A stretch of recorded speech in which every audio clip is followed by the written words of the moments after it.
নমস্কার, আপনি দেখছেন এবিপি আনন্দ এবং আপনার সঙ্গে আমি শুরু করছি আমাদের বিশেষ অনুষ্ঠান প্রতিপক্ষ।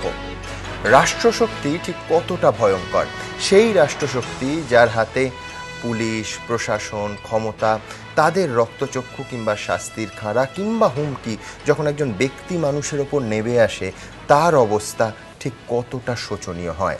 আমাদের সঙ্গে এই অনুষ্ঠানে তিনজন এমন মানুষ আছেন যারা সরাসরি ক্ষমতাশালীদের রোষানলে পড়েছেন। একজন, তিনি একটি কলেজের অধ্যাপক, আমাদের এই শহরের সহনাগরিক, তাকে আপনারা সবাই চেনেন, অম্বিকেশ মহাপাত্র। তিনি দোষের মধ্যে একটা ইমেল ফরওয়ার্ড করেছিলেন রসিকতাপূর্ণ, এবং যে রসিকতা নিয়ে নিঃসন্দেহে নির্মল আনন্দ উপভোগ করা যেত। কিন্তু তারপর তার সঙ্গে যা হলো আমরা সবাই জানি। তারপর মানবাধিকার কমিশন, রাজ্য মানবাধিকার কমিশন একদম স্পষ্ট সুপারিশ করলো যে অম্বিকেশ বাবুকে 50,000 টাকা ক্ষতিপূরণ দিতে হবে এবং অভিযুক্ত পুলিশ কর্মীদের বিরুদ্ধে বিভাগীয় তদন্ত। আজ অবধি মানা হয়নি।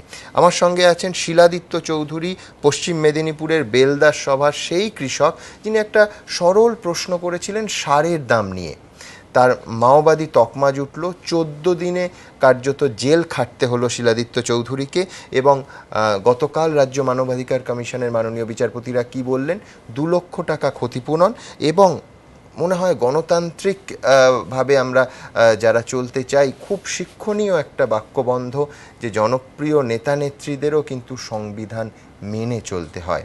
আমরা শুনেছি, কিন্তু মেনে চলবো কি, সেই প্রশ্ন আছে। এবং আছেন প্রদীপ মুখোপাধ্যায়, কামদুনির সেই মাস্টারমশাই, গোটা গ্রাম যার জন্য মিছিলে হাঁটে, যিনি অপরাধের মধ্যে স্কুল আওয়ার্সের পর, ছুটির পর অভিভাবকরা ছিলেন, ছাত্রছাত্রীরা ওই নির্যাতিতা মেয়েটির জন্য একটা মিছিলে হেঁটেছিলেন। এমনটা নয় যে কোনো রাজনৈতিক ব্যানারে সেটা অর্গানাইজ করা হয়েছিল, কিন্তু তা সত্ত্বেও প্রথমে শোকজের চিঠি, তারপর সরাসরি একেবারে নির্বাচনী মঞ্চ থেকে হুমকি।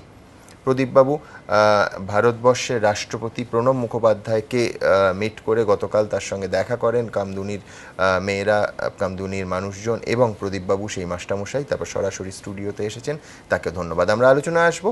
আমাদের সঙ্গে এই স্টুডিওতে আছেন মানবাধিকার কর্মী সুজাত ভদ্র এবং অধ্যাপক বিমল শঙ্কর নন্দ।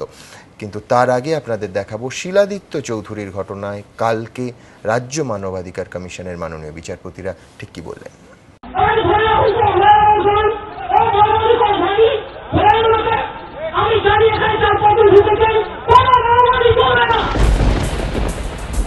বেলপাহাড়ির সভায় শিলাদিত্য চৌধুরীকে এক ঝলক দেখেই মমতা বন্দ্যোপাধ্যায় বুঝতে পেরেছিলেন এ সাক্ষাৎ মাওবাদী, হাতে হাতে নিদান।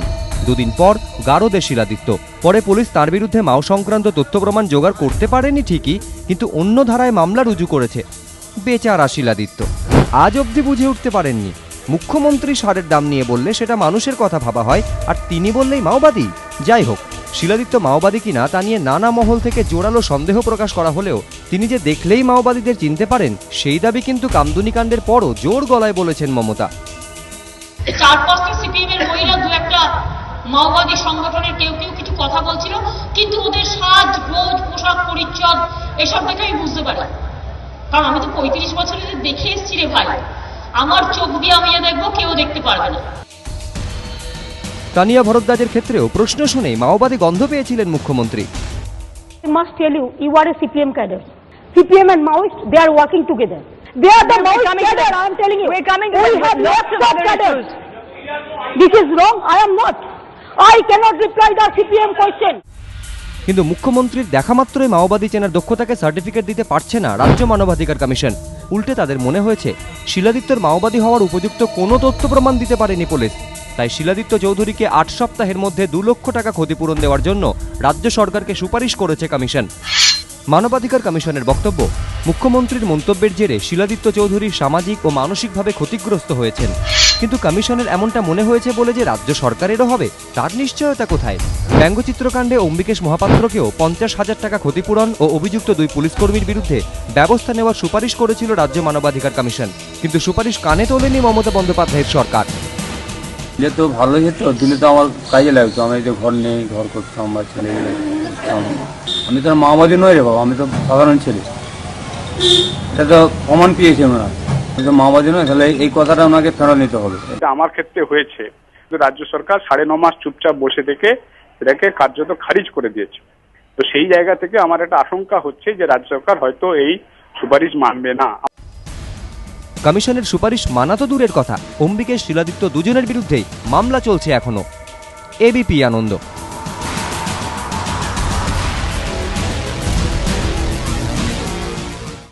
শিলাদিত্য, আপনি নিজে কি আশা করেন যে 2 লক্ষ টাকা ক্ষতিপূরণ রাজ্য সরকার দেবে রাজ্য মানবাধিকার কমিশনের সুপারিশ মেনে? আমার তো আশা হয়নি যে রাজ্য সরকার দেবে বলে, এতটুকুনো মনে আসা জাগেনি। তবে উনার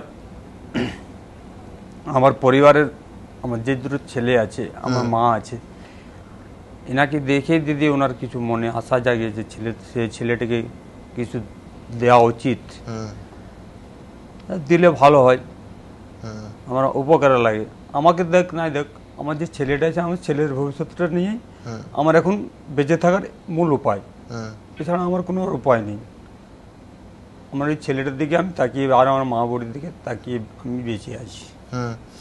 শিলাদিত্য, আমরাও যেটা আগে জানতাম না, পরবর্তীকালে এই ঘটনার পরে আমরা জানতে পেরেছি, সেটা হচ্ছে যে এক তো অনটনের সংসার, কোনো সন্দেহ নেই, ছেলের পড়াশুনোর খরচ চালাতে আপনার অসুবিধা হয়, বছরখানেক আগে আপনার টিবি হয়েছিল, যক্ষা রোগ হয়েছিল, তার একটা খরচ, এই সমস্ত নিয়ে আপনি যেখানে দাঁড়িয়ে আছেন আর্থিক অবস্থার মধ্যে, সেখানে এই 2 লক্ষ টাকা বা কোনো ক্ষতিপূরণ পেলে আপনার তো অনেকটা সুবিধে হতো, অনেকটা সুরা হতো, অন্তত ছেলেটাকে নিয়মিত স্কুলে পাঠাতে পারতেন, তার পড়াশোনা খরচটা যোগাতে পারতেন। হ্যাঁ, শিলাদিত্য, আরেকটা জিনিসও তো আছে, যেটা হচ্ছে আপনাকে মাওবাদী বলে দেয়া হলো, যদিও কোন 8 তারিখের এই ঘটনা এবং 10 তারিখে আপনি মাঠে চাষ করছিলেন, তখন আপনাকে গ্রেফতার করে নিয়ে যাওয়া হলো। তো কোন মাওবাদী প্রকাশ্যে মুখ্যমন্ত্রী চিনিয়ে দেওয়ার পরও মাঠে চাষ করেন আমরা জানি না, কিন্তু এই তকমাটা, এটা মানে আপনাকে এই যে মাওবাদী বলে দেয়া হলো, এটা তো এখনো আপনাকে তাড়া করে ফেরে। হ্যাঁ, আমি যখন আমার কাজে, যেটা আমার কর্ম, আমি বাচ্চা খেলাতে কাজ করি, তো বাড়ি থেকে বেরোলে আমাকে অনেকেই প্রশ্ন করে, কিরে তোর তো এখন বিশাল ব্যাপার, তোকে টিভি রিল দেখা যায়, তোকে দিদি কিছু দিচ্ছে নাকি? দিদি তো আমার কিছু দেয় না, আর আমারও কোনো উপকার এখন সরকার থেকে কিছু পাই না আমি। এইসব মানুষ আমাকে নানারকম প্রশ্ন করে, নানারকম উত্তর জিজ্ঞেস করে। আমি যদি কোনো সময় আমার মনে হয় যে আমার উত্তর দেওয়া চলবে না, কিন্তু তার সত্ত্বেও আমাকে খুব দুঃখভাবে আমাকে উত্তর দিতে হয়, কারণ উত্তর না দিলে তারা আমাকে ভাববে যে খুব অহংকার হয়ে গেছে, আমার সাথে কথা বলতে যাচ্ছে না। তো কে কিরকম মানুষ আমি তো সবাইকে চিনতে পারছি না, কিন্তু আমাকে রাজ্যব্যাপী দেশব্যাপী সবাই চিনে গেছে, যে যা খুশি প্রশ্ন করে আমাকে তার মানে ঠান্ডা মাথায় করে উত্তর দিয়ে আমাকে আমার কাজে বেরিয়ে যেতে হয়। সারাদিন কাজ করি, মাস্টার, প্রফেসর, পুলিশ অফিসার, নানা রকম লোকের সঙ্গে আমার দেখা হয়, অনেকে চিনে, বারবার দেখে আমাকে জিজ্ঞেস করে আপনি কি শিলাদিত্য? হ্যাঁ, আমি শিলাদিত্য। আপনাকে কেন বলেছিল? আমি সারের দাম, হয়তো আমার ভুল হয়ে থাকতে পারে, আমি এখনও ক্ষমা চেয়ে নিতে পারি, রাজ্য সরকারকে ক্ষমা চাচ্ছি, বা আগেও চেয়েছি, এখন চেয়ে নিচ্ছি। আমি আবেগে বলেছিলাম, কারণ উনি বলেছিলেন কারো কিছু বলার থাকলে আপনারা বলতে পারেন, এই কথা উনি 3 বার বলেছিলেন, অনেকবার বলেছিলেন। সেই আবেগে ওনাকে আমি ভালোবাসি, এখনও ভালোবাসে যাচ্ছি। সেই আবেগে আমি বলেছিলাম, দিদি সারের দামটা বেড়ে যাচ্ছে কেন, এই কথাটা আমি বিকট আওয়াজ করে হাত তুলে আমি বলেছিলাম। এতে যদি আমার ভুল হয়ে থাকে তাহলে আমাকে ক্ষমা করবেন। আর আমি মাওবাদী বলেছিলেন, আমি এটা তো সবাই জানেন, জেনে গেছেন, আমি মাওবাদী নয়, আমি সাধারণ চাষি ঘরের ছেলে, কোনো রকম সংসার দিনটা চালাই, রোজ আনি রোজ খাই, কাজে না গেলে 2 দিন কাজে না গেলে আমার সংসার খুব কঠিন সংসার, মানে 2 দিন কাজে না গেলে সংকট দেখা যায় আর কি, এইভাবে জীবন যাচ্ছে আমার। এই যে শুনলাম মানবাধিকার বলেছে যে রাজ্য সরকারকে উনি আবেদন করেছেন যে 2 লক্ষ টাকা দিতে হবে, এটা পেলে আমি খুব আনন্দিত হব, খুব খুশি হব। তার সাথে আমার একটা কথা আছে, দিদির কাছে এইটুকু আমি ভাই হিসেবে বলতে পারি, আমাকে যে মাওবাদী বলেছি, এটা যেমন দিদি একবার কোনো সময় যেমন বলে দেয় যে ওটা আমার, মানে কীভাবে বলবো, আমার দিদির কাছে বলতে পারছি না, ওটা আমি বলতে চাইছি যে কথাটা যেমন দিদি ভাই ফেরত নিয়ে নেই, আমার ওটা আমার ভালো লাগছে না। ওই আখ্যাটা আমাকে যে যখন বন্ধু বান্ধবরা বা কেউ হয়তো এমনি টিটকারের মাধ্যমে, কেউ হয়তো সত্যিকারের বলে দেয় তুই তো মাওবাদী, আমাকে শুনতে কথাটা খারাপ লাগে, ঠিকই আমার ভিতরটা তখন অন্যরকম হয়ে যায়। কিন্তু কি করবো, আমার তো কিছু ওখানে কিছু করতে গেলে আমার নিজেরও অসুবিধা হবে, এই জন্য তার কিছু না বলে নিজেই নত স্বীকার করে আমি আমার কাজ করে আমার বাড়ি চলে যাই। সুব্রত, আপনার কাছে যাব, খুব সিম্পল দুটো জিনিস আমরা দেখলাম। একটা হচ্ছে যে শিলাদিত্য রাজ্য মানবাধিকার কমিশনের সুপারিশ রাজ্য সরকার মানবে কিনা জানা নেই, কিন্তু উল্টে শিলাদিত্য চৌধুরী ক্ষমা চাইছেন যা বলেছেন তার জন্য, কিন্তু ক্ষমা চাওয়ার প্রসঙ্গটা তো আসে না, তার কারণ চার্জশিট দিয়ে দিয়েছে পুলিশ, এক নম্বর। হ্যাঁ, আর দ্বিতীয় হচ্ছে যে শিলাদিত্য চৌধুরী শেষে যেটা বলছেন যে মাওবাদী যে তকমা সেটা যদি ফিরিয়ে নেওয়া যায়, মানে আমি দেখছিলাম যে একেবারে ঢোকগিল ছিলেন শিলাদিত্য, যে এইটা বলতে যে রাজ্যের মাননীয় মুখ্যমন্ত্রী ভুল বলেছেন, মানে এতটাই সৌজন্যবশত ঢোক গিলতে পারেন একজন সাধারণ নাগরিক, কিন্তু তকমা একবার লেগে গেলে ফিরিয়ে নিতে বোধহয় আমাদের রাজনীতিবিদরা সৌজন্যের অভাব বোধ করেন। দুটো আমার মনে শিলাদিত্য বাবুর ভয় পাওয়াটা খুবই স্বাভাবিক, কারণ প্রবল প্রতিপক্ষ রাষ্ট্র এবং তার পুলিশ বাহিনী। আমি জানি না শিলাদিত্যবাবু জানেন কিনা, ডিসেম্বর মাসে 2012 সালে ওনার চার্জশিট দিয়েছে একদম। এবং কি কি সেকশন আপনারা জানেন? হ্যাঁ, কি কি সেকশন আছে? সেকশনগুলো সেকশন হচ্ছে সাংঘাতিক। কমিশন ওই জন্য আরো রিয়াক্ট করেছে। 332 নম্বর, অর্থাৎ ইচ্ছাকৃতভাবে আমি পাবলিক সার্ভেন্টকে কাজ করতে দিইনি, বাধা দিয়েছি। তার মানে আমি যখন অ্যারেস্ট করছিল ও ঠেলেছে, মেরেছে, এরকম। সাজা কত? 3 বছরের সাজা। পরের সেকশন হচ্ছে 447, ক্রিমিনাল ইন্টিমিডেশন, ভয় দেখিয়েছে। ওই ওখানে এফআইআর উল্লেখ আছে, শিলাদিত্য বলেছে নাকি আইসিকে, তৎকালীন নির্মল কুমার কি নাম, মাঝি, যে তোকে দেখে নেবো, মজা বার করে দেবো, এইসব শব্দগুলো বসিয়েছে, ফলে ভয় দেখিয়েছে। এটা হচ্ছে গ্রেফতারের দিন, মানে প্রথম দিন গ্রেফতারের দিন আমি বলছি ওটার একটা মজা না, এবং তারপরে ছেড়ে দিল পুলিশ, মানে এটা বিশ্বাস করতে হবে। মানে এবং এটা এফআইআর আছে। হ্যাঁ, না 8 তারিখ শিলাদিত্য নাকি পুলিশ চার্জশিট অনুযায়ী এই বলেছে, আর তারপরে পুলিশ ছেড়ে দিল শিলাদিত্যকে, আবার 10 তারিখ গ্রেফতার করা হলো, এটাও বিশ্বাস করতে হবে আপনি বলছেন। তারপর হচ্ছে 506 ক্রিমিনাল অ্যাসল্ট করতে গেছে, 2 বছরের সাজা। তারপর 353 আবার অ্যাসল্ট, পাবলিক সার্ভেন্টকে তার ডিউটি করতে দেয়নি। এই হচ্ছে 2 বছর থেকে 3 বছরের সাজার কেস দিয়েছে। অপরাধটা কি? যে আমি একটা প্রশ্ন করেছিলাম, এই তো প্রশ্নটা কি, সিকিউরিটি জোনের বাইরে। এইটা দেখতে হবে। আপনি যদি কমিশনের রিপোর্টটা খাঁচে খাঁচে পড়েন, দেখিয়ে দিয়েছে ওরা লিখেছেন এবং তদন্ত করেছেন কি পুলিশের কমিশনের যিনি আইজি র্যাঙ্ক, মানে অত বড় র্যাঙ্কের যিনি কমিশনের হয়ে তদন্ত করেছেন, কমিশনে অন ডেপুটেশনে আসেন, যেহেতু পুরো মামলাটাই ফলস। কেন ফলস? 8 তারিখে ওকে নিয়ে যাওয়া হয়, আপনারা ভিডিও দেখাচ্ছেন, প্রশ্ন হলো ওকে এরম করে নিয়ে যাওয়া একদম ঠিক আছে, ওকে পেছনে নিয়ে যাওয়া হয়, কিছু জিজ্ঞাসাবাদ করা হয়, করে শিলাদিত্য বাবুকে ছেড়ে দেওয়া হয়। এটা হচ্ছে স্টোরি। 8 তারিখে ওর নামে কোনো এফআইআর নেই, বুঝুন। 8 তারিখে নো এফআইআর এগেইনস্ট শিলাদিত্য। 9 তারিখেও যথারীতি বাড়িতে, এবং চাষের কাজ করেছে মাঠে। 1:45 মিনিটের সময় মাঠে যখন কাজ করছিল তখন পুলিশ ওকে অ্যারেস্ট করে, তখন এফআইআরটা বানানো হয়ে গেছে। এফআইআর ওই যেগুলো বললাম, সঙ্গে কি আছে, মৃণাল বাবু বলে যে কনস্টেবল ওকে নাকি ধরে নিয়ে গেছিল সাদা পোশাকে, সে বলেছে আমাকে ঠেলে সরিয়ে দিয়ে পালিয়ে গেল, রানিং অ্যাওয়ে। কে পালালো শিলাদিত্য আমি জানি না, আমি নাম জানি না। এবং পরে আবার বলছে ওর নাম দয়ামন্ত মাহাতো বলেছে, একবার বলছে নাম জানি না, একবার বলছে দয়ামন্ত মাহাতো বলছে। কমিশন লিখছে কি জানেন, যে মুহূর্তে আইন কি বলে, তোমার হাত থেকে একজন পালালো, তারপরে তুমি অ্যারেস্ট করেছিলে, পালালো, তারপরে এসকেপ, একটা কেস হবে। এফআইআর একবার 8 তারিখে লেখা হবে, এবং আননোন পারসন, কে পালিয়েছে জানো না, আননোন পারসনের নামে হবে। তারপর যখন তদন্ত করেছো, তারপরে শিলাদিত্যর নাম জেনেছো, তখন তুমি শিলাদিত্যকে ধরেছো। এরকম কোনো নেই কিছু।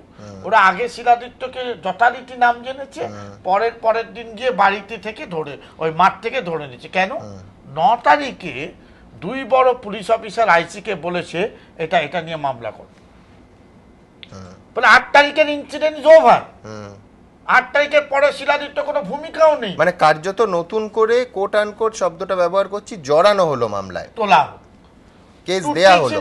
লেখা আছে মানবাধিকার কমিশন বলছে ওকে শিক্ষা দেওয়ার জন্য, আমি যোগ করব ওকে শিক্ষা দেওয়ার সঙ্গে সঙ্গে আপামর মানুষকে শিক্ষা দেওয়া, যে দেখো তোর যদি প্রশ্ন করলে কি হয়, করিস, তাহলে তোর এরকম ব্যবস্থা হবে। দুই, আমার যেটা ভয়ঙ্কর লেগেছে, আমি আগের দিনও আপনাদের এখানে বলেছিলাম, মাওবাদী তকমা দেওয়াটা।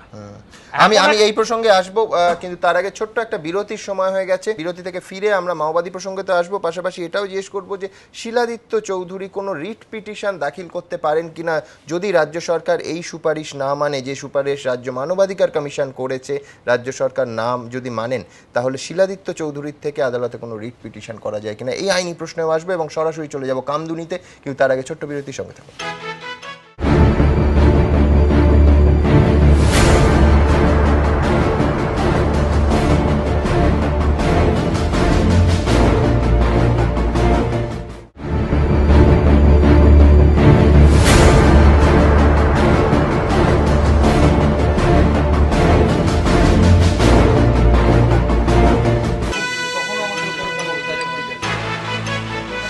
সরাসরি চলে যাব কামদুনিতে, যেখানে রয়েছেন আমাদের প্রতিনিধি প্রকাশ সিংহ।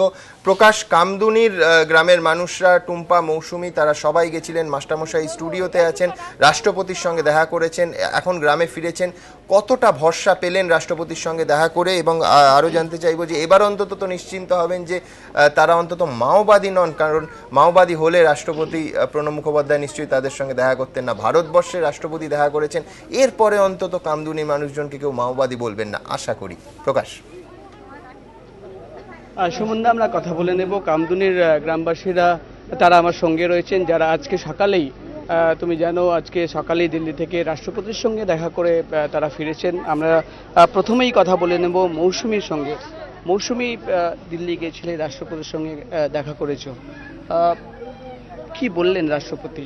আশা পূরণ হলো? বা হ্যাঁ, রাষ্ট্রপতির সাথে দেখা করলাম, উনি আমাদের আশ্বাস দিলেন যে খুব মানে আমাদের পুরো ঘটনাটা শুনলেন, যে মেয়েটাকে কিভাবে মারা হয়েছে না হয়েছে সমস্ত ঘটনা শুনে উনিও খুব দুঃখ প্রকাশ করলেন এবং বললেন যে মানে তোমাদের সান্ত্বনা দেওয়ার মতো আমার ভাষা নেই, এবং আমরা যা মারকে সব কিছু লিখিতভাবে ওনাকে জানিয়েছি বা মুখেও দু একটা কথা বলেছি। উনি বললেন যে আমরা স্বরাষ্ট্রমন্ত্রী ওনাদের সাথে বৈঠকে বসে সব কিছু মানে আইন শৃঙ্খলা মেনে সবকিছু বিচার করে তারপরে আমরা জানাবো।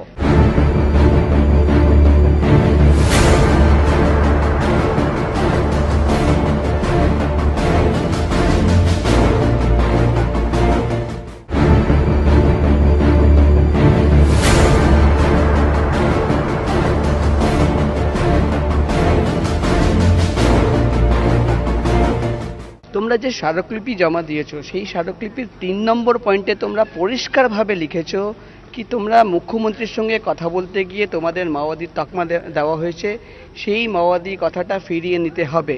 এই ব্যাপারে রাষ্ট্রপতি কি বললেন?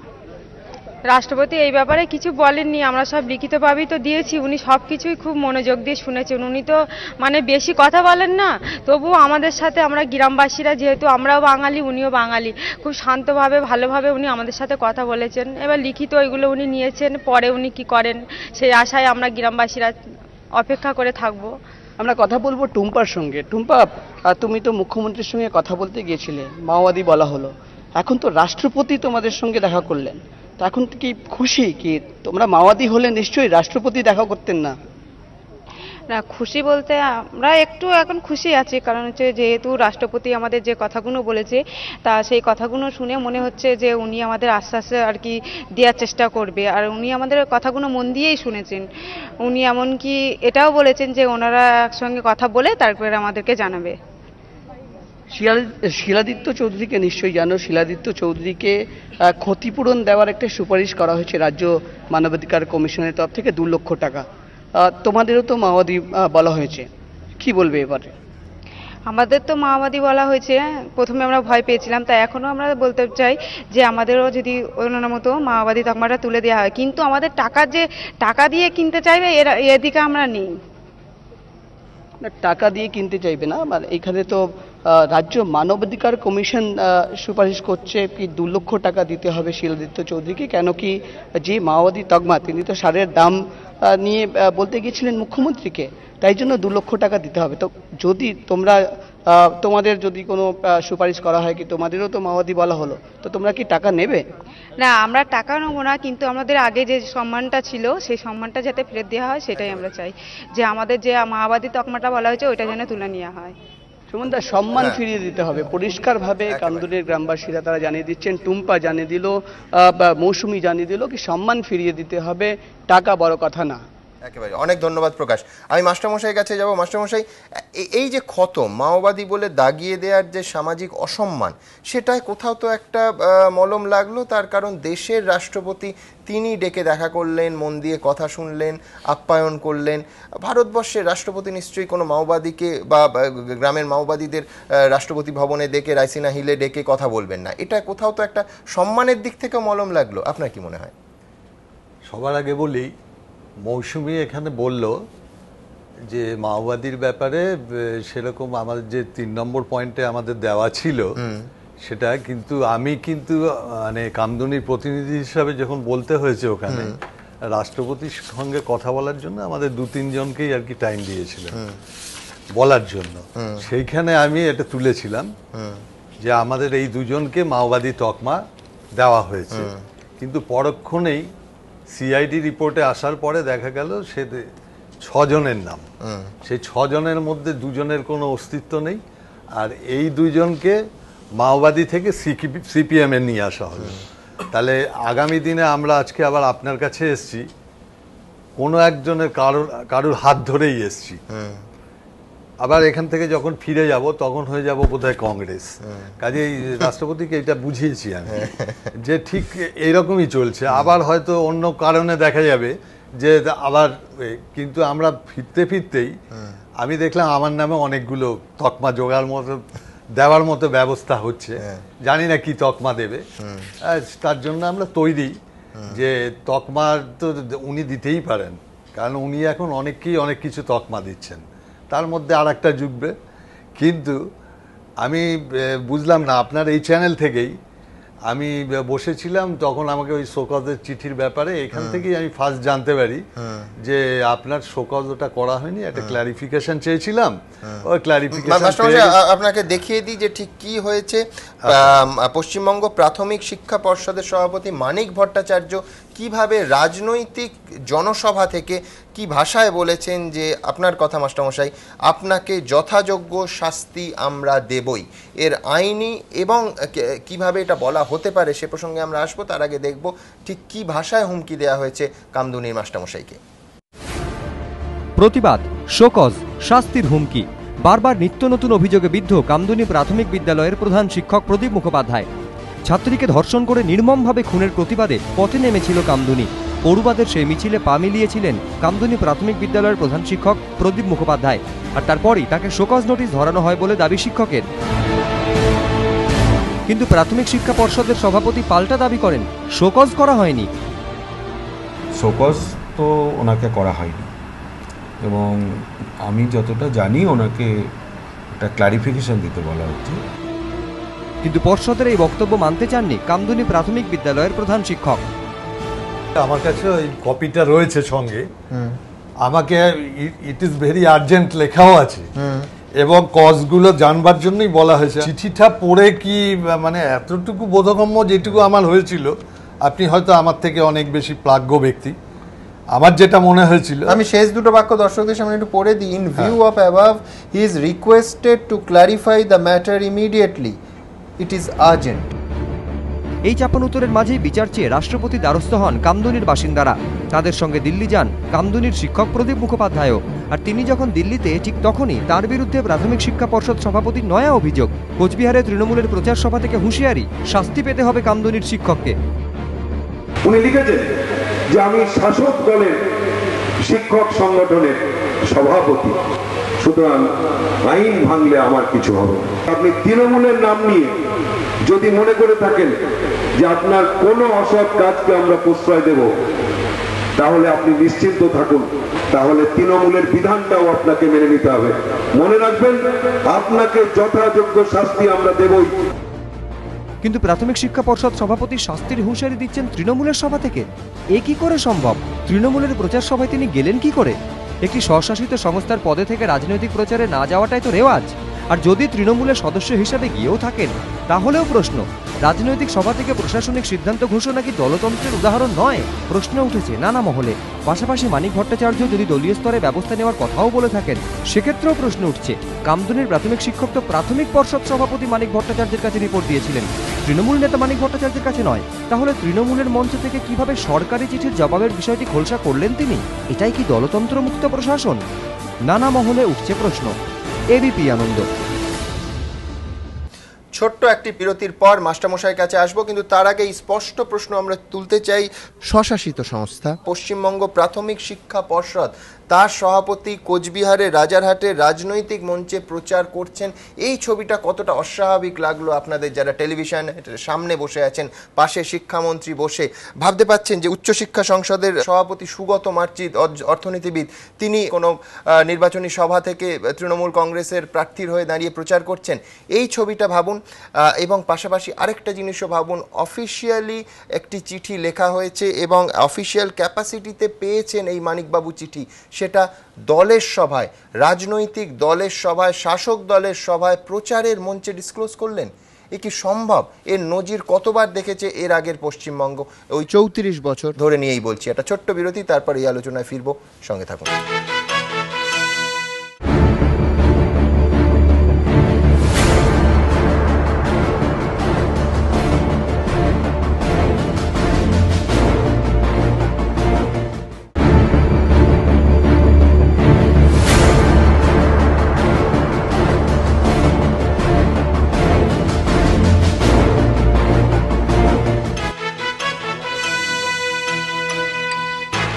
মাস্টারমশাই, এই ভাষায় মানিকবাবু বলছেন, মনে রাখবেন আপনাকে যথাযোগ্য শাস্তি আমরা দেবই রাজনীতির মঞ্চ থেকে। কি বলবেন? প্রথমেই বলি, উনি এর আগে বলেছিলেন যে আপনার উপরে আমাদের কোনো শাস্তিযোগ্য ব্যবস্থা নেব না। উনি আমার পেরেন্ট বডি, সব সম্মান দিয়েই বলছি।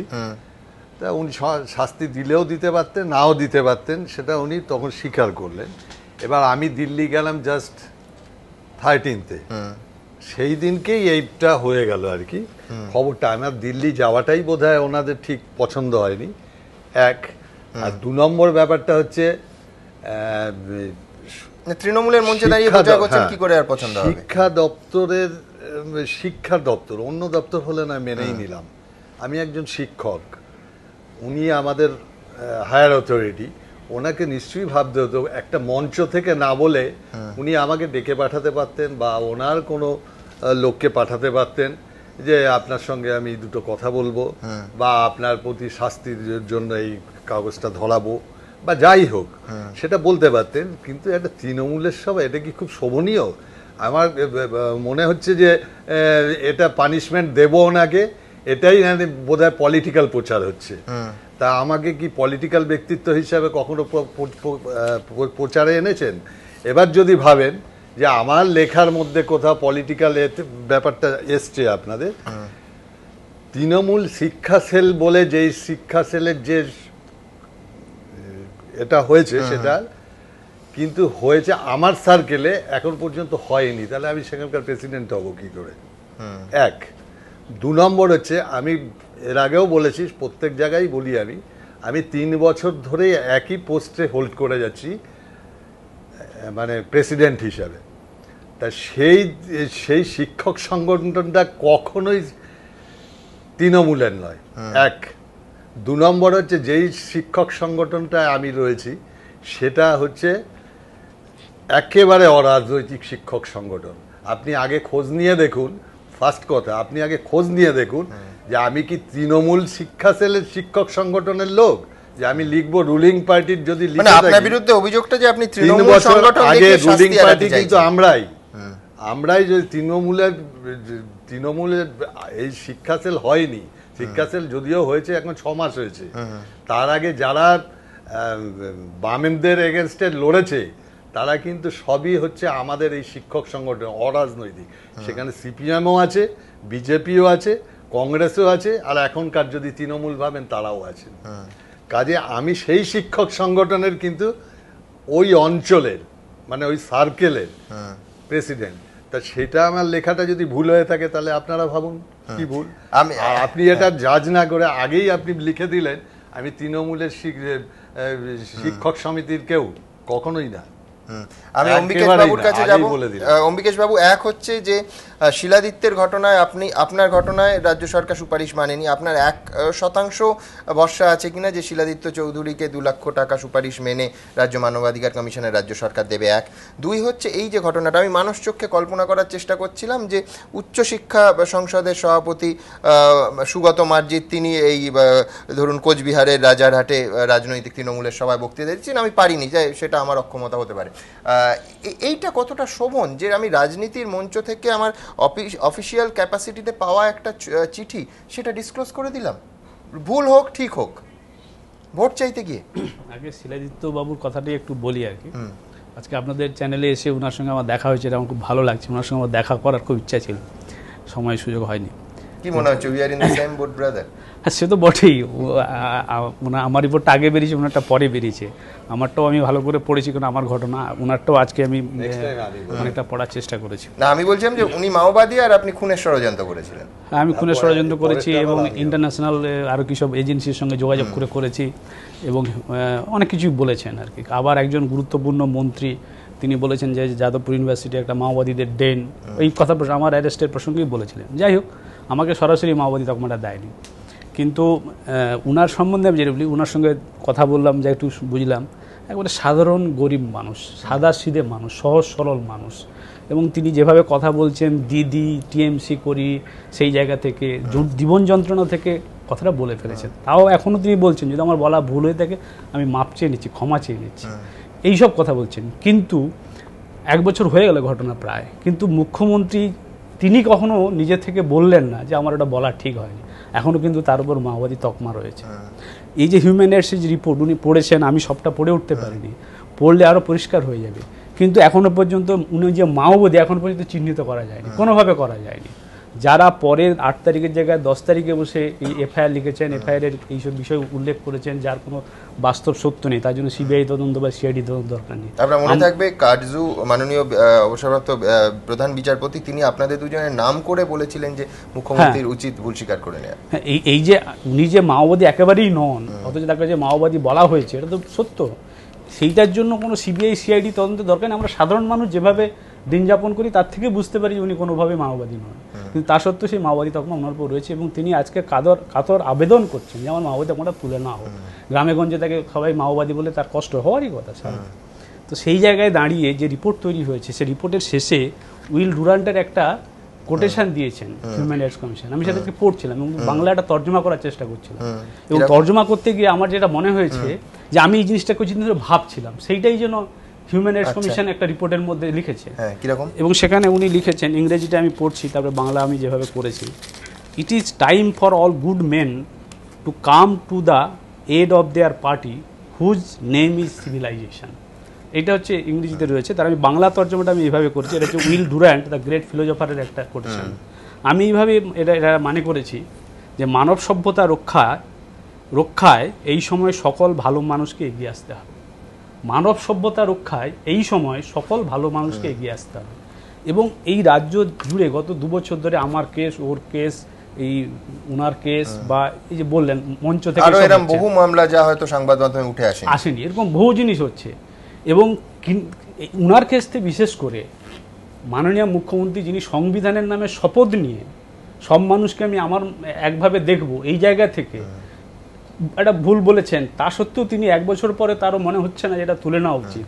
হিউম্যান রাইটস কমিশন সুপারিশ করেছেন, সুপারিশ মামলাই তোলা হয়নি, চার্জশিট হয়েছে, 14 দিন জেল হেফাজত কেটেছেন। একটা গরিব সাধারণ মানুষ, এবং উনার মর্যাদা তো সবচেয়ে বেশি হওয়া উচিত। আমার একটা ঘটনা পড়ে আমার খুব খারাপ লাগছে। আমার ঘটনার পরে মুখ্যমন্ত্রী একটা সবাই বলেছিলেন, আপনাদের নিশ্চয়ই ভিডিও ফুটেজও পাওয়া যাবে, যে একজন রিক্সাওয়ালা যদি অন্যায় করে সে অন্যায়, আর অধ্যাপক অন্যায় করলে অন্যায় নয়। আমি বলবো রিক্সাওয়ালা অন্যায় করলে তাকে তবু ছেড়ে দেওয়া যায়, কিন্তু অধ্যাপককে অন্যায় করলে তাকে আদৌ ছাড়া উচিত না, তাকে অবশ্যই শাস্তি দেওয়া উচিত যদি সে আইন ভাঙে। কিন্তু একটা রিক্সাওয়ালা হলে নিশ্চয়ই ভুল করে ফেলতে পারে, সব কিছু আইন কানুন বোঝে না, সংবিধান বোঝে না, ভুল করতেই পারে। কিন্তু সাধারণ গরিব কৃষক সে যদি কিছু ভুলও করে থাকে তাকে এইভাবে ট্রিট করা হয়েছে, মানে জেল হেফাজতে 14 দিন রাখতে হয়েছে। উনি যখন অ্যারেস্ট হয়েছিলেন এই খবরটা যখন আমি শুনি আমার কান্না পেয়েছিল, এবং আমি তখন কতগুলো মিথ্যে অভিযোগ তখন বলা হয়েছিল নানা অংশ থেকে। এক, উনি মদ্যপ ছিলেন, হ্যাঁ। 2 হচ্ছে যে মহিলাদের সঙ্গে ধাক্কাধাক্কি করেছিলেন, মানে একাধিক। এবং আমি তখন সংবাদ মাধ্যম আমার কাছে যখন এসেছে, আমি আবেদন করেছিলাম রাজ্যবাসীর কাছে যে আপনার শিলাদিত্য চৌধুরীর পাশে দাঁড়ান, একটা গ্রামের গরিব মানুষ।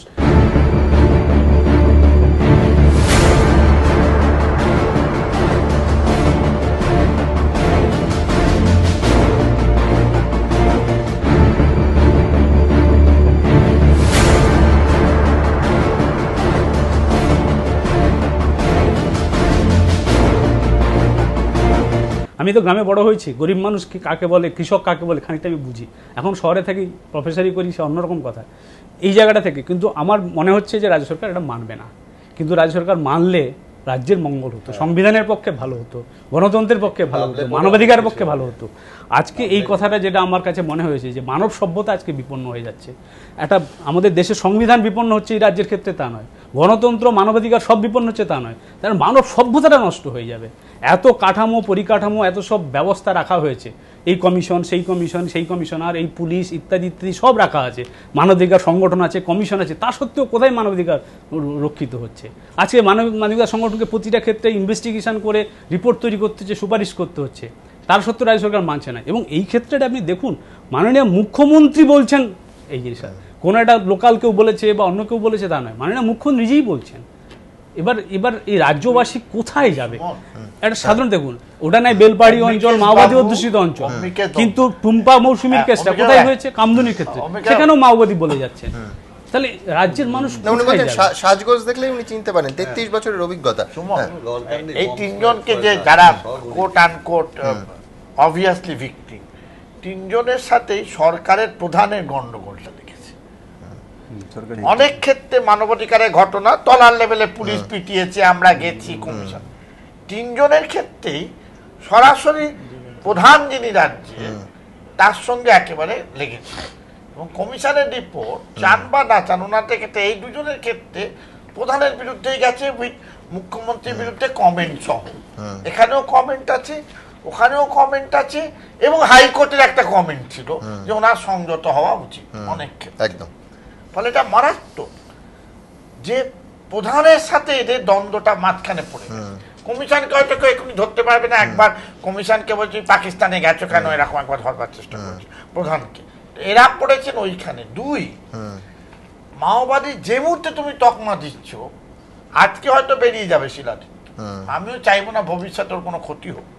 তো এরা ফোকাসড হচ্ছে যে পুলিশ ওদের পেছনে, এবং এটা পুলিশের মিথ্যাচারটা লিখে দিয়েছে কমিশন যে ফলস কেস, একেবারে এইভাবে ল্যাঙ্গুয়েজে false case, absolutely false case, এবং সেটা ইটালিক দিয়ে বাঁকা হরফে লিখে দিয়েছে এটা ফলস কেস, তাই 2 লক্ষ টাকার কথা বলেছে। যদি সরকার 2 লক্ষ টাকা মেনে নেয়, ধরুন অম্বিকাও তো মানেনি, আমি কথা বলছি শিলাদিত্যটা মেনে নেয়। শিলাদিত্য ধরুন রিট পিটিশন করতে পারেন আদালতে গিয়ে যে এই সুপারিশ মানেননি সরকার। এবার তো মুশকিলটা করা যায়, এবার মুশকিলটা কি করা যায়? চার্জশিট এটা প্লেস করবে, ওর উকিল প্লেস করবে।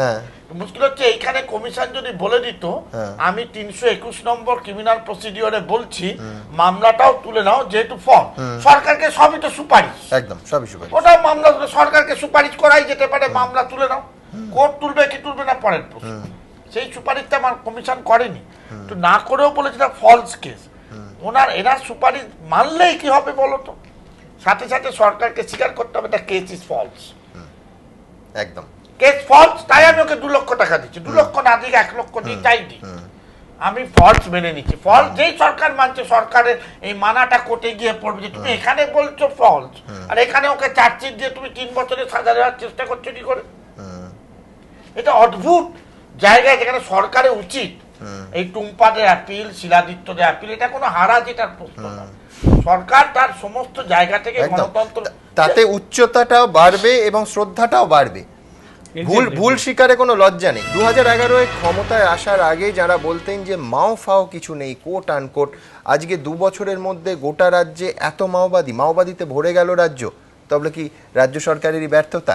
এই প্রশ্নে আসবো, বিমলবাবুর কাছে আসবো। তার আগে দেখাবো যে মাননীয় মুখ্যমন্ত্রী এই মাওবাদী প্রসঙ্গে কিভাবে তিনি মাওবাদী মঞ্চের ওপর থেকেও ধরতে পারেন সে বিষয়ে নিজেই জানিয়েছেন, দেখাবো আপনাদের। আমাকে কেউ বিক্ষোভ দেখায়নি, কিছু করেনি। 4-5টা সিপিএম এর মহিলা 2-একটা মাওবাদী সংগঠনের কেউ কিছু কথা বলছিল, কিন্তু ওদের সাজ গোজ পোশাক পরিচ্ছদ এসব দেখে আমি বুঝতে পারি, কারণ আমি তো 35 বছরে দেখে এসছি রে ভাই। আমার চোখ দিয়ে আমি যা দেখবো কেউ দেখতে পারবে না, আর আমি না গেলে কেউ জানতেই পারতো না যে ওখানে ওরা বসে আছে ঘাটে গেড়ে। আমার চোখ দিয়ে দেখে এসে পুলিশকে আমি বললাম, কি করছেন আপনারা? এরা গিয়ে বসে আছে, আপনাদের কোনো খবর নেই। হেরি এলাকা, আইসোলেটেড এলাকা, ভালোই খাওয়া দাওয়া চলছে, পরিকল্পনা চলছে, সব জায়গাতে তো পরিকল্পনা হয়। চোখ রাখুন। এই অনুষ্ঠান করার জন্য আমরা জানি না যে এরপর আমাদের মাওবাদী কেস দেয়া যাবে কিনা, কিন্তু জোকস অ্যাপার্ট বিমলবাবুর কাছে যাব। বিমলবাবু, আমি অপারেটিভ পার্টে আসবো যে ক্ষতিপূরণ বাদ দিন, কিন্তু অন্তত মানবাধিকার কমিশনের সুপারিশের পর অম্বিকেশবাবু আর শিলাদিত্যের মামলাগুলো তোলা যেত না? শিলাদিত্য দিয়ে শুরু করি। প্রথম কথা, আমি নিজেও পশ্চিম মেদিনীপুরের মানুষ, আর শিলাদিত্যর সঙ্গে যেটা ঘটেছে আমার একদম ভালো লাগেনি, একেবারেই ভালো লাগেনি। কারণ প্রত্যেক মানুষের, এই গণতান্ত্রিক সমাজে আমরা বাস করি, একটা সময় ছিল, আমার পাশেই যিনি বসে আছেন উনি একটা সময় তৎকালীন তথ্যমন্ত্রীকে কিছু প্রশ্ন করেছেন, ওনাকে একটা ঘর থেকে মেরে বার করে দেওয়া হয়েছিল রবীন্দ্র সদন থেকে, শিশির মঞ্চ থেকে। উনি মানবাধিকার নিয়ে প্রশ্ন করেছিলেন এবং বক্তা ছিলেন বুদ্ধদেব ভট্টাচার্য। উনি তুলে কিছু প্রশ্ন করেছিলেন, ওনাকে মারতে মারতে বার করে দেওয়া হয়েছিল। এই ঘটনাও ঘটেছে পশ্চিমবঙ্গে। আমরা চাই না এগুলো ঘটুক, কারণ এটা গণতান্ত্রিক সমাজ এবং যত দিন যাচ্ছে গণতন্ত্রের সম্প্রসারণ হচ্ছে। শাসক এবং শাসিত, আজকাল শাসক শাসিত আমরা বলি না, পরিচালক এবং পরিচালিত, তাদের মধ্যে ব্যবধানটাও কমছে।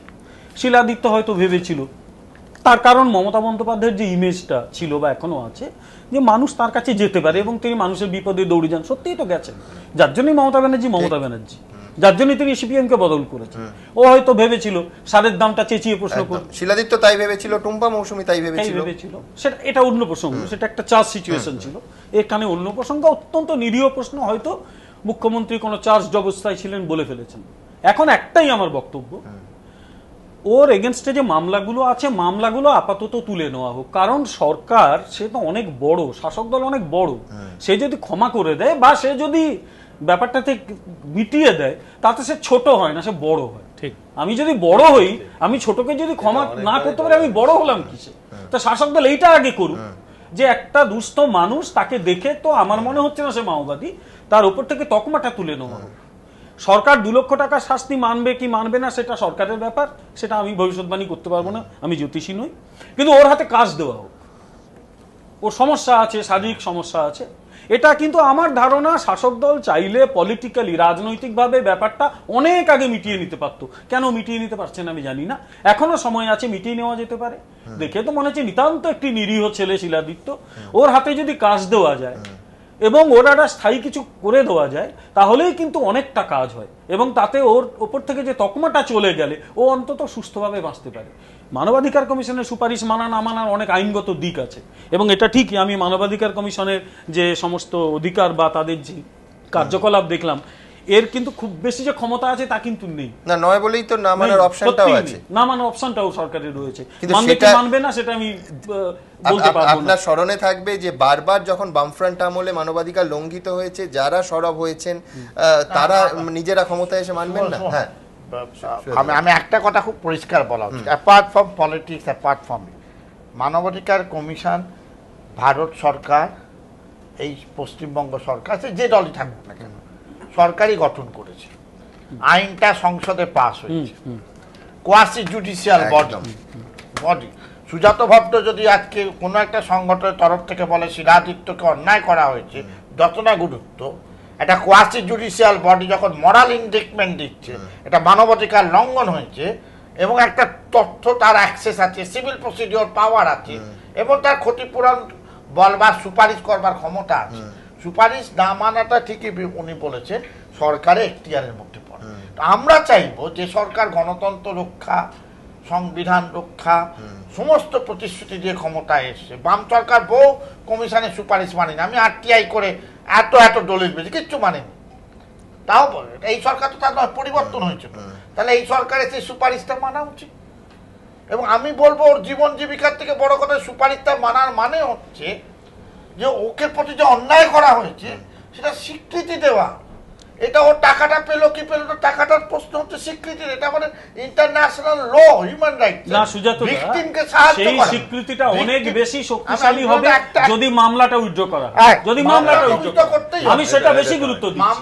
মামলা জিততে পারবে না, এটা সুপারিশ, সুপ্রিম কোর্টের জজ যা লিখে মামলাটা উইথড্র করলে বেস্ট। এটা যদি ও উকিল ফেলে বেরোতে পারবে না, না ফেলেও যদি পরে যদি দেখায় পুলিশের ওই রিপোর্টে এফআইআর এ এইসব গলদ আছে, ও মামলা খারিজ হবে। তারপরে অনেক আমি ওনার সাথে একমত। সরকার সবচেয়ে ভালো হয় কালকেই মামলা তোলবার জন্য 321 নম্বর ধারায় পিপি কে বলে মামলাটা আপনি দুই মানবাধিকার কমিশনের এই যে সুপারিশ সরকারের আমার মতে মানা উচিত এবং মেনে ওকে 2 লক্ষ টাকা দেওয়া উচিত। অম্বিকেশ বাবুরটাও যেটা করা আছে সেটাও মানা উচিত। গত 2 বছরে সরকারের প্রত্যেকটা ঘটনায় যা অবস্থান, তাতে সুজাতদা সত্যি সত্যি অনেস্টলি আপনি বিশ্বাস করেন যে সরকার মানতে পারে? একটা উদাহরণ দেখান আমাকে একটু, যদি বলবেন আমি বলবো। হ্যাঁ, আমি বলিনি, আমার কথাটা শেষ করুন। তো ন্যাচারালি কাটোয়ার মহিলার কাছ থেকে পরে ভুল স্বীকার করা হয়েছিল, যাকে 12 বছর আগে মৃত স্বামীকে বলা হয়েছিল সিপিএম করেন। 95 সাল থেকে টিভি চ্যানেলে সাজানো বলা হয়েছিল, পার্ক স্ট্রিটের ঘটনায় ক্ষমা চাওয়া হয়েছিল। একটা ভুল স্বীকার দেখান।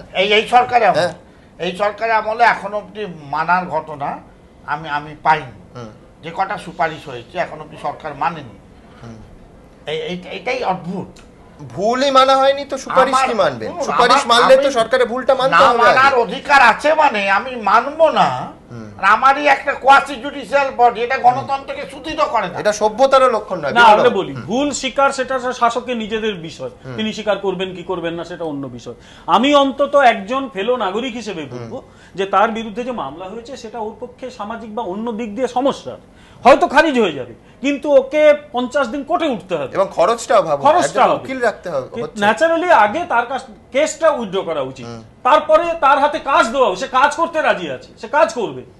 সুপারিশ যদি সরকার মানে সেটা সরকারের বিষয়, সেটা অন্য বিষয়। আমি করলাম সেটা আমি আবার আমি বলছি, হ্যাঁ করতেই পারি মানবাধিকার কমিশনের সুপারিশ। তবে একটা কথা বলি, মানবাধিকার কমিশনও বোধ হয় বহু ক্ষেত্রেই সমস্যাটা কোথায় আসছে জানেন, মাঝে মাঝে স্টেপ পেরিয়ে যাচ্ছে, এদের কার্যকলাপের মধ্যেও কোথাও কোথাও রাজনীতি ঢুকছে। অশোক গাঙ্গুলি একটি সভায় পরিবর্তন নিয়ে প্রশ্ন তুলেছেন, আপনি বলুন তো কেন? তিনি মানবাধিকার কমিশনের সভাপতি, তিনি এটা নিয়ে কেন প্রশ্ন তুললেন? তিনি নাগরিক হিসেবে প্রশ্ন তুলতে পারেন না? সিপিএম এর মঞ্চ থেকে তোলেননি।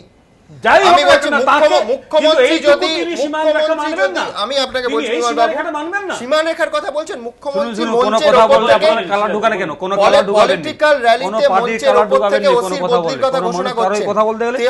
রাজনীতির মঞ্চ থেকে তৃণমূল কংগ্রেসের মঞ্চ থেকে চেক বিলি করছেন আপনি, সরকারি চেক। শুনুন, আপনি সীমারেখার কথা বলছেন।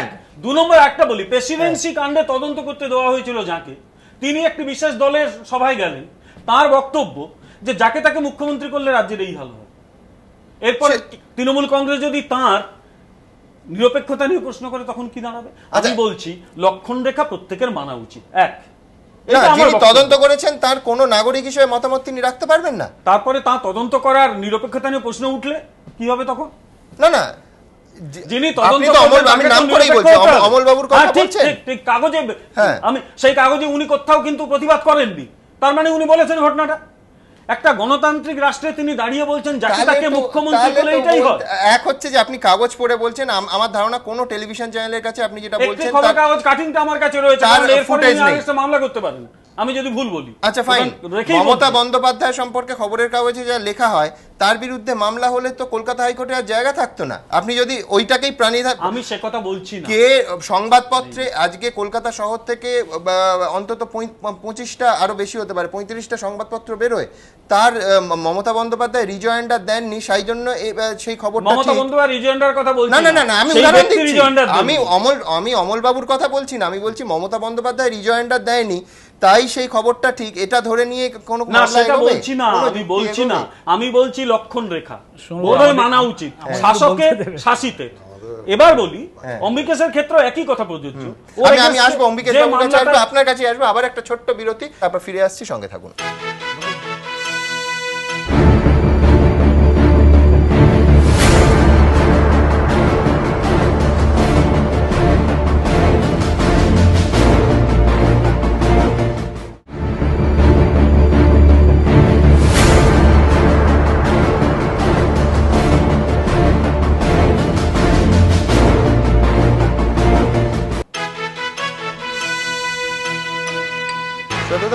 যেটা বলছেন সেটা হচ্ছে ধরুন অশোক গঙ্গোপাধ্যায় তিনি তার অধিকারের সীমা লঙ্ঘন করছেন, কোথাও থামতে হবে এমনটা মনে করছেন, আপনি কি বলবেন? না, আমার তাই তো বললেন। হ্যাঁ ঠিকই, আমি ঠিক লঙ্ঘন করছেন বলিনি, তা সত্ত্বেও আমি বলবো যে তাকেও তো বোঝা উচিত যে তিনি এমন জায়গায় আছেন সেখান থেকে তিনি যদি কিছু মন্তব্য করেন কোনো সরকার সম্পর্কে, যেটা কাটজু একবার বলেছিলেন কেউ যেন নরেন্দ্র মোদীকে বিজেপিকে ভোট না দেয়, সেখানেও প্রশ্নটা উঠেছিল। আপনি তো প্রেস কাউন্সিলের চেয়ারম্যান, প্রাক্তন বিচারপতি, ওই জায়গা থেকে কি করে এই কথা বলতে পারেন? আমার বক্তব্য এটাই ছিল, আর কিছু না। নাগরিক হিসেবে তিনি বলতেই পারেন, কিন্তু এটা কেন? এখান থেকেই গন্ডগোলগুলো হচ্ছে। দুটি সাংবিধানিক সংস্থা যদি গন্ডগোলে জড়িয়ে পড়ে তাহলে তো রাজ্যের ভালো হয় না। এই রাজ্য সরকার, বিমল বাবু আপনি ভাবুন, ওই 35টি কাগজের কোথায় কি কাটিং বেরোলো এবং সেখানে পরের দিন রিজয়েন্ডার দেননি বলে সেটা নিয়ে রিয়াক্ট করছেন, তার প্রতিষ্ঠানকে সুপারিশ না মানার অপশন করছেন। এটা না, আমি না মানার অপশন কিন্তু একবারে করিনি, আমি মনে করি মানবাধিকার কমিশন আইন অনুযায়ী তৈরি হয়েছে, তার সুপারিশ সরকার মানলে সেটা একটা সুস্থ নজির তৈরি হবে। আমি কিন্তু নিজেকে তার অন্য ক্ষেত্রে নাগরিক হিসেবে বক্তব্য মার্ক করলেই তো বলা হবে যে সরকার প্রতিহিংসা করে। আমি আবার বলছি, পরিষ্কার হয়ে যায় সরকার মেনে নিলেই ভালো করবে। আমি কিন্তু মানবাধিকার কমিশনকে উড়িয়ে দেওয়ার কথা বলছি না, তার সঙ্গেও বলছি মানবাধিকার কমিশনের সঙ্গে যুক্ত ব্যক্তিদেরও কোথাও নিজের সীমার মধ্যে থাকা উচিত। আমি শুধু এটুকুই। অম্বিকাশ বাবু কি বলবেন? না, আমি যে কথাটা বলবো অপেক্ষা করে আছি। আমার সুপারিশ গভর্নমেন্টকে কতটা ভিন্ডিকটিভ লাগে আপনার? না, ভিন্ডিকটিভ তো বটেই, সে নিয়ে আর অপেক্ষা করেন না। আমার ঘটনাটা যদি বলেন যে সুপারিশের কার্য তো খারিজ হয়ে গেছে, এখন আমার সুপারিশটাকে কার্যকরী করার জায়গাটা নেই। অলরেডি 3রা মে 2013 তারিখে স্বরাষ্ট্র সচিব IAS অফিসার বাসুদেব ব্যানার্জি 3 পাতা চিঠি লিখে জানিয়ে দিয়েছে যে কার্যকরী করা হবে না, কারণ পুলিশ কোনো অন্যায় করেনি, পুলিশ আমাকে নিরাপত্তা দেওয়ার জন্য গ্রেপ্তার করে নিয়ে গেছিল। অর্থাৎ আর সেখানে সুপারিশ কার্যকরী করবে কি করবে না এই জায়গাটা নেই, কিন্তু উনারটা এখনো রয়েছে 2 মাস সময়। সেই জায়গাটা যদি কার্যকরী হয় খুবই ভালো। আপনারা যে প্রশ্ন মাঝে মাঝে তুলছেন, ওনাকে বলছেন বা আমাকে কেউ আগেও বলেছে যে আপনারা কেন রিট পিটিশন করছেন, হাইকোর্টে যাচ্ছেন। আচ্ছা, আমরা সাধারণ মানুষ, উনিও একজন সাধারণ গরিব মানুষ, আদালত চত্বর এসব কিচ্ছু ওনারা বোঝেন না। নুন আনতে পান্তা ফুরোয় এরকম অভাব, সেই নিয়ে তাদেরকে দিন যাপন করতে হয়, দিনে সেই কথাটা ভাবতে হয়। আমি একজন শিক্ষক, আমি শিক্ষা নিয়ে, পড়াশোনা নিয়ে, আমার ছাত্রদের ভালো মন্দ নিয়ে, সংসার নিয়ে আমাকে থাকতে হয়। আমি আদালতে যাব, এটা কার্যকরী হলো, এর একটা আর্থিক যেমন খরচ আছে, ব্যস্ততা আছে, তার নিয়মকানুন জানা আছে, কে ভালো আইন কে আইন। আমাদের দেশের আইনকে এতই ঠুনকো যে আমাকে সুপারিশটাকে কার্যকরী করার জন্য আবার হাইকোর্টে যেতে হবে, উনার সাহায্য নিতে হবে, উনার কাছে যেতে হবে। এইভাবে আমাদের দেশের আইন, আমি তো সেটা বুঝতে পারি না। সাধারণ মানুষ, গরিব মানুষ, তারা তো সবচেয়ে বেশি অসহায় জায়গা, এবং অসহায়তার জায়গা থেকে শিলাদিত্যের কাছে আসবো। কতটা অসহায় লাগে শিলাদিত্য নিজেকে? অসহায় লাগে, সে তো বলে বোঝানোর মতো। যদি আমি হনুমান হতাম, সে সীতাকে তোমার দেখেছি না, সীতা সেইভাবে তো দেখাতে পারবো না। আমরা যেভাবে বসবাস করি আমাদের ওই এলাকার মধ্যে, খুব কষ্টের মধ্যে বসবাস করতে হয় আমাদেরকে, খুব কষ্টের মধ্যে দিন যাপন করতে হয়। আর দিন আনি দিন খাওয়া, দিন আনলে দিন খেতে পাই, সেরকমভাবে তো দিন চলছে আমাদের।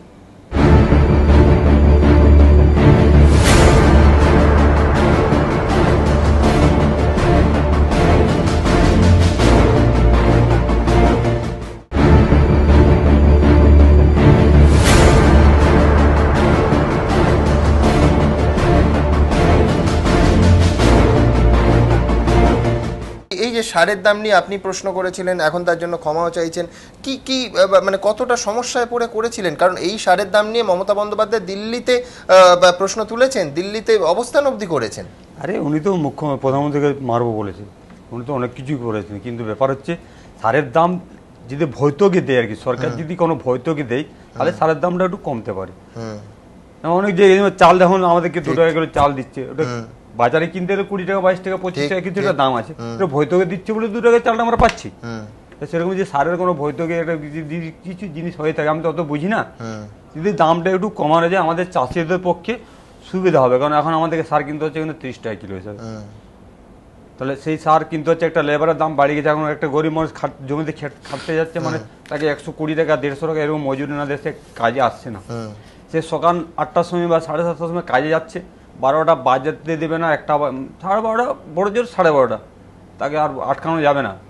আমি বাড়ি চলে যাবো, কি বলবেন, চলে গেল বাড়ি, এবার তার বেতন তাকে দিতে হলো। তাহলে এইভাবে একটা 1 বিঘা জমি ধান লাগাতে গেলে এখনকার দিনে লাগছে আপনার 7টা লেবার, আগেকার দিনে 5টা লেবার হয়ে যেত, এখন 7টা লেবার লাগছে এবং বেতন বেশি লাগছে।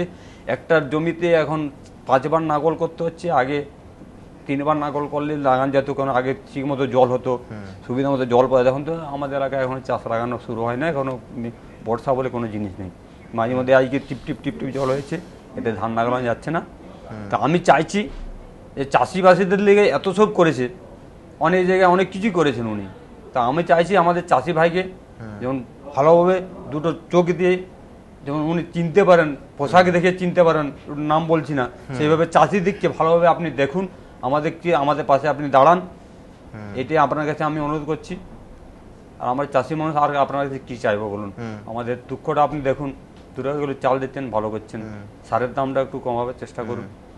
এই যে ডিজেলের দাম বেড়ে যাচ্ছে, পেট্রোলের দাম বেড়ে যাচ্ছে, সকাল হলে মানুষের যে একটা মেশিন চালাতে গেলে ডিজেল লাগে, মোবিল লাগে, পেট্রোল লাগে, তো অনেক খরচা আছে, নানা রকম খরচা আছে, তো সবাই জানে। আমি তো বলি বোঝাতে পারবো না, সবাই সব কিছু জানে। সুজাতদা, এই যে একজন সাধারণ মানুষ, তিনি তো দেখছেন না যে পেট্রোল বা ডিজেলের দাম কেন্দ্র সরকার, সারের দাম কেন্দ্র সরকার, তার যে প্রশ্ন জিজ্ঞাসা, এবং সেই মমতা বন্দ্যোপাধ্যায়ের ভাবমূর্তিটার কাছে যে তিনি ঘরের মেয়ে, তিনি ঘরের মানুষ, তাকে প্রশ্নটা করা যায়, কোথাও কি বিভ্রান্তি? মানে শিলাদিত্য চৌধুরীকেও বোঝা উচিত ছিল যে মুখ্যমন্ত্রী হয়ে যাওয়ার পর সাধারণ মানুষ আর সাধারণ থাকেন না, তখন শাসকের চেয়ারটা কথা বলে।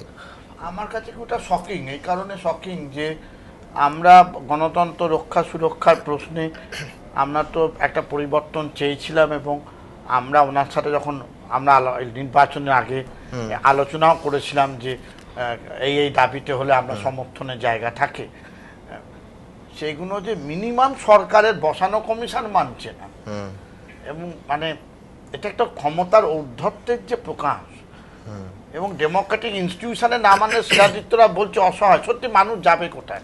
একটা কাউন্টার চেক ব্যালেন্স থাকে কমিশনে, কোনো একটা চেয়ারম্যানের পার্টিকুলার একটা মন্তব্য এক জিনিস, ওনার যদি রিপোর্ট আপনি পড়েন কমিশনে কিভাবে হ্যারাস্ট, এবং তারপর পর ধাপে ধাপে না কোনো কাগজে কোনো মন্তব্য দেখে যদি সরকার রিয়াক্ট করে, বিমল বাবুর কথা বলছি না, তাহলে সেই সরকার তো ভিন্ডিকটিভ সরকার, প্রতিহিংসা পরায়ণ সরকার, যে তোমার ব্যক্তিগত নাগরিক হিসেবে মত দেখে আমি এটা হয় যে ওর ক্ষমা চাওয়ার মধ্যে দিয়ে মীমাংসা হোক, বিমল বাবু বলছেন, তাহলে সরকারেরও ক্ষমা চাওয়ার মধ্যে দিয়ে সিনাকে বলা উচিত, সেটা যদি আমাদের বলাতে বাবা টুম্পাকে বলা উচিত, এবার তকমা দেওয়াটা ঠিক নয়। একটা ব্যান্ড পার্টি, নিষিদ্ধ পার্টি, সরকারের সঙ্গে যেখানে যুদ্ধ লিপ্ত, তাকে একটা সাধারণ লোককে তাকে তকমা দিলে কি হ্যারাসমেন্ট তার হয়, এটা তার বোঝা উচিত। তিনি বিরোধী দলে ছিলেন এতদিন, তাকে বহুবার হ্যারাস করতে হয়েছিল, এটা যদি না বোঝেন তাহলে আমাদের বারবার এসে বলতে হবে। ওই অমর্ত্য সেন বলেছেন না, বারবার আপনাকে একই কথা বলেন কেন, জিজ্ঞেস করেছিল অমর্ত্য সেন, ক্যান্সার হলে একই দাওয়াই যেহেতু বারবার দিতে হয়, কেমোথেরাপি, আমাদের বারবার একই কথা বলতে হবে, রিপোর্ট মানো, তুমি ক্ষমা চাও। তবে ততদিনই বলতে পারবেন যতদিন না মাওবাদী হিসেবে আপনাকে আবার 14 দিনের জেল হাজত না কাটতে হয়। আমি একটাই শুধু কথা বলবো, সেটা হচ্ছে সরকার আরো গণতান্ত্রিক হোক, আরো গণতান্ত্রিক চাই, কারণ এই গণতন্ত্রের দাবি নিয়েই তো সরকার ক্ষমতায় আসে, নতুন শাসক দল এসেছে, এটা ঠিকই, আগের আমলে গণতন্ত্রের কিছু সমস্যা ছিল, সেই গণতন্ত্র আরো প্রসারিত হোক, যাতে কাউকে অযথা হ্যারাস না হতে হয়, এটাই আমার বক্তব্য।